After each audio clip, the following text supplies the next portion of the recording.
Pedro, cuéntanos un poco un análisis de los recientes atentados acontecidos en Bruselas.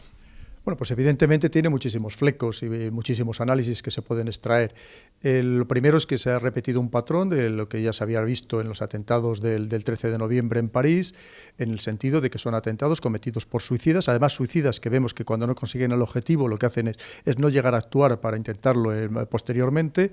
Además, que el empleo de explosivos junto con armas ligeras, en este caso fusiles de asalto, pero también explosivos caseros, es decir, se están repitiendo una serie de patrones y además contra objetivos blandos, objetivos que prácticamente son imposibles de evitar, porque si mañana cerráramos completamente el acceso o se controlara el acceso al aeropuerto, pues lo harían probablemente en las puertas o 2 kilómetros fuera, ¿no? O simplemente en cualquier otro sitio donde hubiera un grupo de gente suficientemente numeroso como para poder atentar, y sobre todo porque lo que persiguen no es, recordemos, las víctimas como tales, que son de una manera indiscriminada, sino sobre todo los efectos psicológicos. Y muchas veces estos efectos psicológicos nosotros mismos también los estamos magnificando y le estamos dando, a pesar de que son tremendos, son terribles, son execrables, por supuesto, pero muchas veces los estamos magnificando y estamos creando que de verdad es un ejército y cuando no lo es. Estamos hablando de que frente a 500 millones de europeos con unos ejércitos perfectamente estructurados, organizados y armados,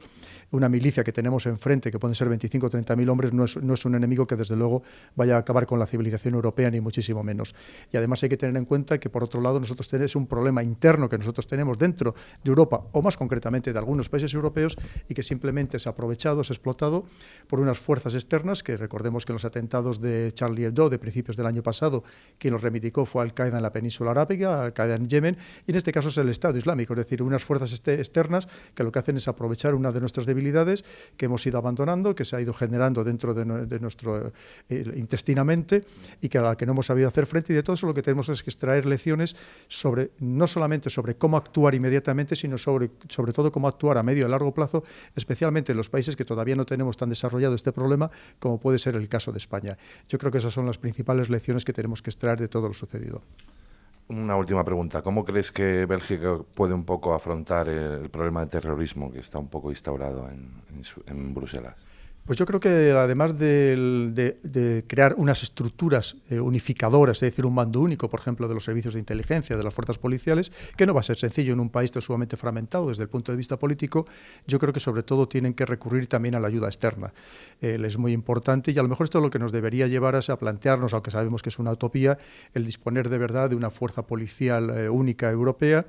o, por supuesto, de unos servicios de inteligencia también unificados que de momento no existe. Solamente hay un centro de análisis de inteligencia que depende del Servicio de Acción Exterior, del alto representante, pero que solamente se limita a recibir información procedente de otros servicios nacionales, pero que no tiene ningún medio de obtención. Es decir, lo que tenemos que es que reflexionar qué estamos haciendo bien, como digo, qué estamos haciendo mal, olvidarnos del pasado, de cuáles han podido ser las causas, aunque también, por supuesto, hay que considerarlas, pero sobre todo pensar en el futuro, en pensar las medidas a adoptar para que esto no vuelva a suceder, que, como digo, va a ser muy difícil porque lamentablemente, probablemente nos tendremos que acostumbrar a convivir con esta lacra,